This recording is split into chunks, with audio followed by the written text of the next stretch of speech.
episode of Three True Values. I'm your host James Fletcher, and we are back with more off-season content. We've already run through the ACC and their top coaches. Now it is time to move forward into the Big 12. We're going to rank the top 10 coaches across this conference.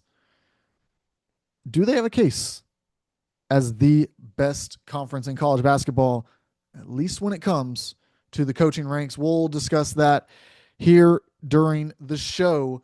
Of course, as I said, ACC episode already up. If your team is in the ACC or you missed it, you want to go back, listen to the top 10 coaches in that conference. Find that on the podcast feed on YouTube, wherever you are watching. It is available and up now. Also, coming up in the next 2 weeks, we have the SEC coaching rankings, which will be up and available. We'll go through the top 10 in that conference. And just about 4 weeks from now, we will put out the Big 10 coaching rankings. We're doing every other week for these, just to allow some room. If there is some big news that we need to talk about, we can fill in, do an episode during that gap week. But also because it's the off season and things can be spaced out a little bit more, there is not quite as much to talk about. We are truly in peak off season time here for college basketball, but that always means that preseason is right around the corner. Starting in October, we will start churning through our conference previews as we do every year. We'll bring in guests along the way. So don't miss out on those. Don't miss out on anything we've got going on throughout this off season. But now that we're done with the introductions, now that we're done with all of the get out of the way stuff here, it's time to talk about the Big 12 and their top coaches. Now, this is a conference, I teased it right there at the top, that is right up with the premier in terms of elite college basketball coaches, in terms of college basketball coaches who are going into the Hall of Fame. Some of them already in the Hall of Fame. This is a class here that we're going to talk about at the top. I don't think you can go wrong. I think that there are several names that you could list here, and you could make arguments for each and every one of them to be the best coach, not only in this conference, but you could put them in the mix and name them the best coach in college basketball, and you would at least have a case to be made there. We start, of course, with my number one coach in Kelvin Sampson. I think he has moved up to the top of this list. Now, this might be a controversial pick, might not be, but Kelvin Sampson, since he took over Houston, no one has taken over a program that was, it was a mid-major program. Like Houston was not in the Big 12 to start with, even for most of his run, bringing them into this elite status. They were playing in the American Athletic Conference for a large stretch of that, and he brought them up from a program that was really just out of the mix entirely. No NCAA tournament appearances, and now is more than just one of the top programs in the Big 12. This is a team that ended Kansas's 20-year reign as just the de facto, filled them in at number one in the Big 12 standings. They ended that. Houston, who was coming up in conference realignment from a lower level and just immediately was competing at the top of the sport. This is a team that every preseason is in the mix or listed as a Final Four contender. Kelvin Sampson has truly built a culture here where excellence is not just demanded, but it is now expected. It is incredible, the hard-nosed brand that they are able to play, the now ability to mix in top-level recruits with these grinded-out type of guys, and what that does, in my opinion, not just for the Houston team, but for these players as they move on to the next levels of basketball. I think it helps a lot to be in a Kelvin Sampson system. If I was advising, not every prospect, because not every program is for every player, but if I was advising players and and somebody came to me and they said, look, I want to compete at the top level and I want to just work. I want to work to become the best. I would say Houston might be where you need to go. Now, if you can get everything matched up on NIL and all that, that obviously plays a factor. But I don't think there's a better coach at just teaching the game, teaching you the hard nosed details that you've got to understand than Kelvin Sampson right now, which is interesting because he's probably on the back end of his career, but he is operating at such a high level year in and year out in every aspect of the game. Will Houston break through? Will he win that championship? I mean, that's really what it's going to come down to here. And I know that that would be the argument against me putting him number one in this ranking would be, look, yes, he's a Hall of Fame level coach, but I think that's probably why he's not, a unanimous Hall of Fame guy right now. He doesn't have that title. Bill Self has it. Scott Drew has it. Speaking of which, let's go to number 2 where Bill Self still comes in. And it's important to keep in mind that these rankings are the top 10 Big 12 coaches in position for 2025-26. Okay? Because overall resume, Bill Self probably still number 1. What he has accomplished at Kansas, I just talked about in the Houston conversation, year after year after year, they dominated this conference. They still are up at the top of this conference. Almost a perennial preseason number 1 for years. They bring in 5-star recruits. They bring in top transfers. They're always in the mix. That Kansas brand does wonders. And Bill Self is right at the front when you think about Kansas now. He has been doing it for that long at such a high level that even a blue blood program, which was a blue blood long before him, he is now one of these synonymous names with that brand. That's how good he has been. So, for Bill Self and Kansas, why is he number 2 right now? Is it a slide down? I think so. I think it has to do with, over these past few years, a lack of adaptation, less so in acquiring players, more so in building a cohesive roster. They've gotten talented players, whether it be the 5-stars, whether it be the transfers, whether it be even retaining some of the guys that they've had who have had breakout seasons. But it just hasn't fit together. It's great to have just stockpiled talent, to have a long list of guys. And they haven't always had that. They've had some injury problems, yes. But I think the thing that I've been a little bit of frustration in these Kansas rosters over the last couple of years, at least, is looking around and thinking, are they maximizing their stars? Does everyone who is playing a role around your star player serve what they need? Something we talked about last week in why John Shire was number 1 in the ACC rankings. Or I guess 2 weeks ago, excuse me. But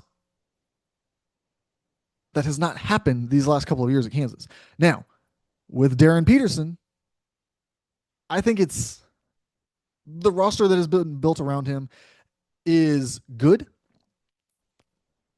I think it's got potential to serve some of his needs.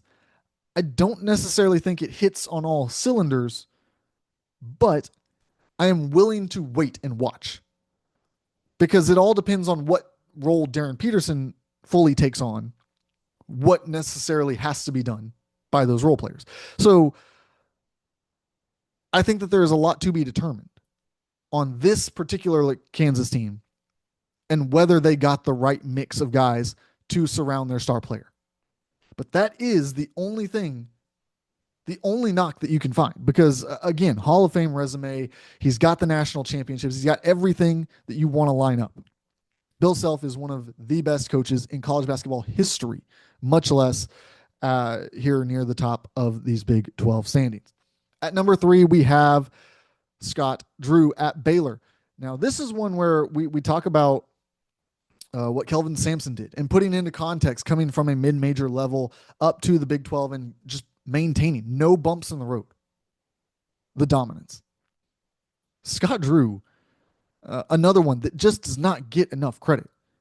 What he inherited at Baylor in terms of a program that was in complete disarray from an NCAA issues standpoint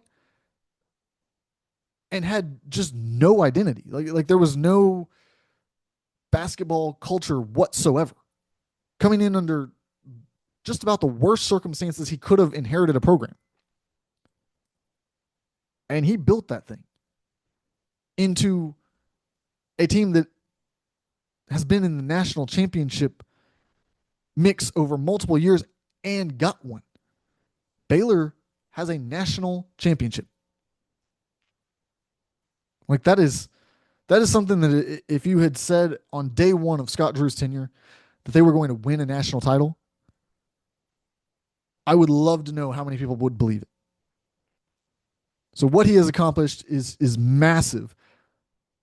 And the ability to become a player for 5-star recruits, to go out and get those type of players, to then build a team around, that's kind of what the game is, particularly now.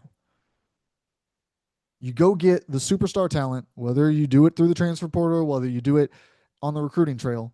He has consistently gone out and gotten the big name player over these last few years. And it's about, can you surround them with enough? And then can you stay healthy enough? And they haven't found that balance over these last couple of years. Again, the reason that he's at 3 instead of being in the mix for 1 is just these last couple of years. Can they do it? Had to completely overhaul the roster this year. I don't put that as much on him. I know that sometimes that gets attributed to the coach, but it was a lot of like graduate out or NBA draft. And then anyone else who really left outside of that, I mean, for the most part, were guys who didn't play much. I guess Rob Wright is the one that you could argue that he should have held on to. But look, you lose one player that you probably should have kept in this era. I'm not going to kill you for it. That's what college basketball is now. So we talk about these 3 guys at the top. I think clear-cut Hall of Famers.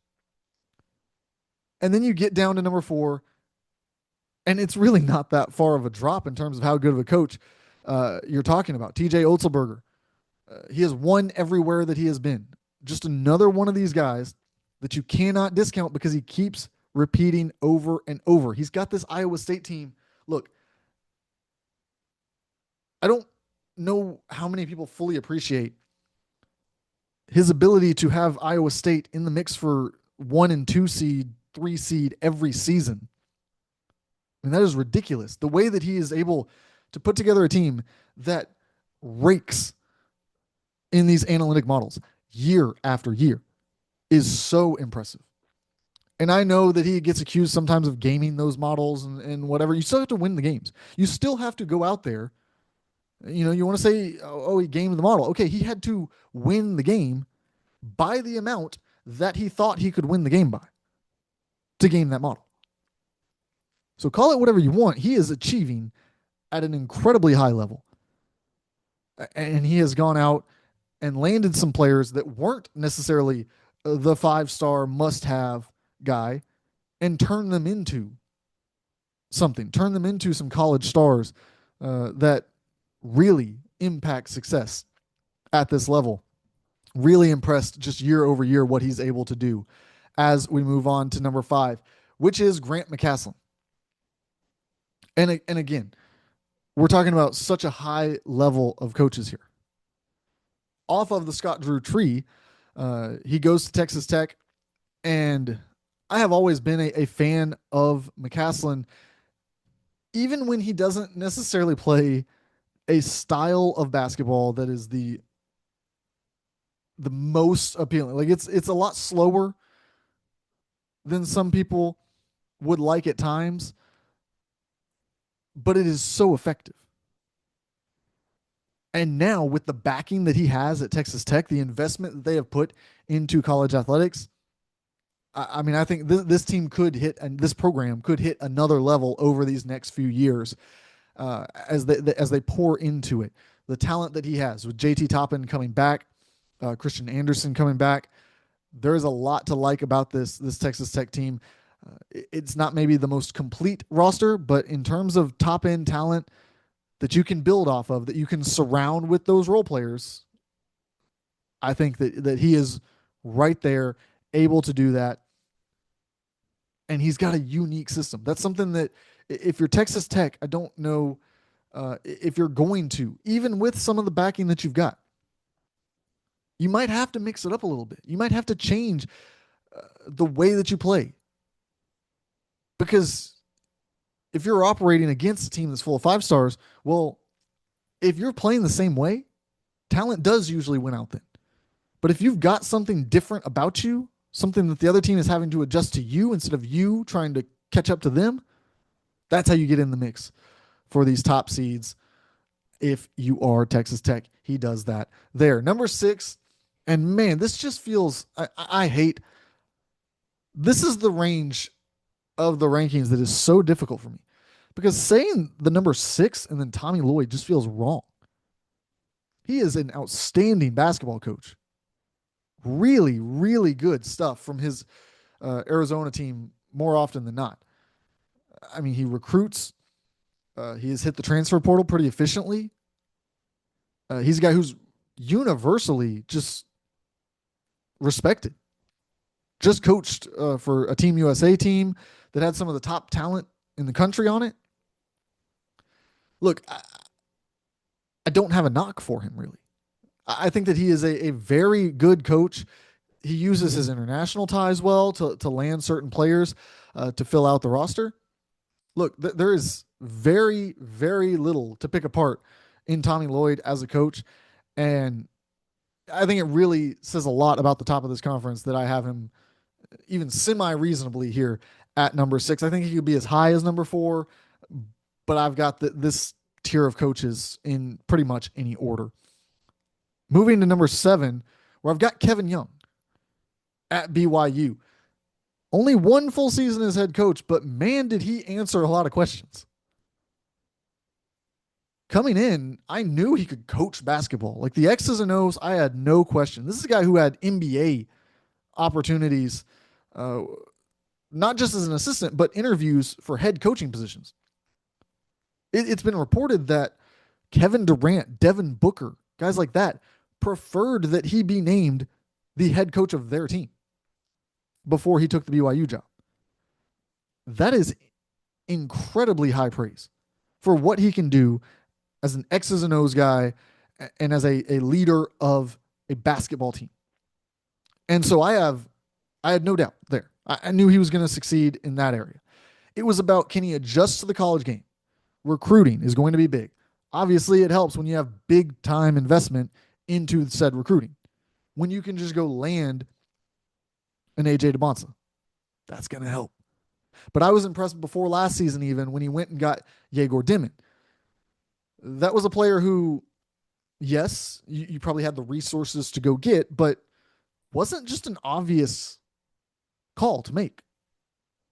You scouted, you found the right guy, the guy that you believed could take your team to the next level. Impressed with his ability to target players like that. They, of course, go out and they land Rob Wright in the transfer portal this year. They bring back Richie Saunders. Man, this team it's pretty loaded. I think this team has a chance to be really special behind AJ DeBonsa and what he can do in his one college season. So, again, a guy that if you're going to pick apart anything with Kevin Young, it's the need to repeat performances. He's got to build on what he has started there at BYU. But if you're looking for something to bet on, betting on AJ DeBonsa to help you continue your rise to success is a pretty good bet, if you ask me. At number 8, this is where things got a little bit interesting. And I went with Jamie Dixon at TCU. Now, is TCU a top contender to win the Big 12? Not necessarily. Have they been in the mix as a really good team in the last couple of years? No, they've actually kind of been in a little bit of a dip, I think. But I did like what they did this offseason. And I just think that Jamie Dixon is too good of a coach to have at the bottom of any rankings. I mean, Jamie Dixon over decades has had success across multiple stops in the Power Five in the high major level. So, look, maybe it's a little bit inconsistent here, but as we get to these last couple of names, I just couldn't raise them above what I think about Jamie Dixon as a basketball coach. Another guy who's been in the mix working with international competition for a long stretch of his career. At number 9, we have Wes Miller at Cincinnati. Man, it feels like for years now I've been watching Miller and we've been watching Miller and thinking this is one of the up and coming young coaches, had big success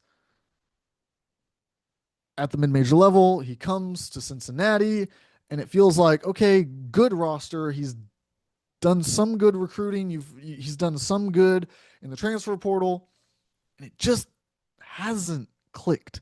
He still has not won an NCAA tournament game as a head coach. I'm shocked every time I hear that. And like I hear it, I feel like more and more often the longer he goes without winning one. But he did get some big investment into the roster this year. And so I'm really interested.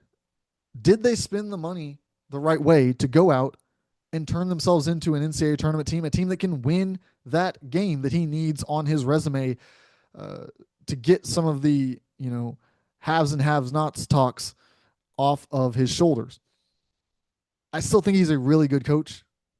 It's just one of those situations where eventually you've got to be one of the best coaches if we're going to talk about you with the best coaches. I look forward to seeing what he's able to do this year and beyond in that conversation. And at number 10, as we wrap up here today, I went with Ross Hodge. I go with Ross Hodge here at number 10. He gets the last spot in these rankings, of course, coming from North Florida. He is a McCaslin disciple. So we've got McCaslin, who is a Scott Drew disciple, and then Hodge, who is a McCaslin disciple. We're filtering down the coaching tree here pretty quickly.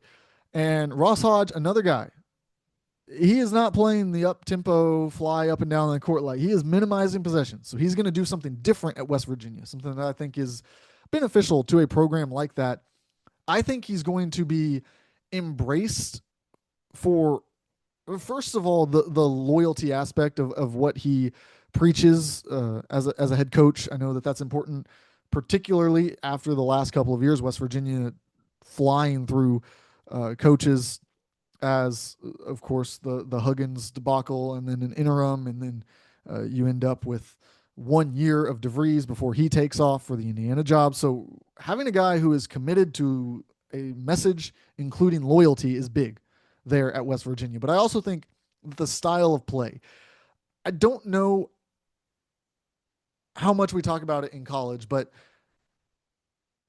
I really believe that in a lot of sports, fan bases become kind of conditioned by what the best days have been. And that's what they want. And so you can offer them something different, and it might be good, but they're not going to love it as much as they love what they first fell in love with. And that was Press Virginia. That was hard nose, grind it out. We might not have the talent, but we're going to beat you anyways. Basketball. So you can fly up and down the court, and you can shoot threes, and you can, be the best offense in the country. But there's something there that I believe this West Virginia fan base is going to rally behind, being the team that guts it out, being the team that is looking for every advantage they can find. Now, if you can bring in the top players and play a little bit of that style, now you're talking about some big-time success. I am very interested to see what Hodge is able to do there at West Virginia. Now, again, I went through this last week, but I do want to hit on it each week that we do this. The coaches that remain, which is Bobby Hurley, Tad Boyle, Jerome Tang, Steve Lutz, Johnny Dawkins, and Alex Jensen. I have nothing against any of these guys, and I'm not going to rank those guys.